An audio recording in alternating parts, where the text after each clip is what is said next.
وابتغ فيما آتاك الله الدار الآخرة ولا تنس نصيبك من الدنيا وأحسن كما أحسن الله إليك ولا تبغ الفساد في الأرض إن الله لا يحب المفسدين.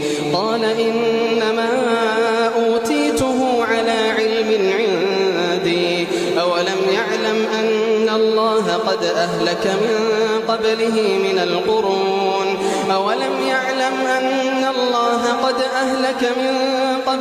من القرون من هو أشد منه قوة وأكثر جمعا ولا يسأل عن ذنوبهم المجرمون.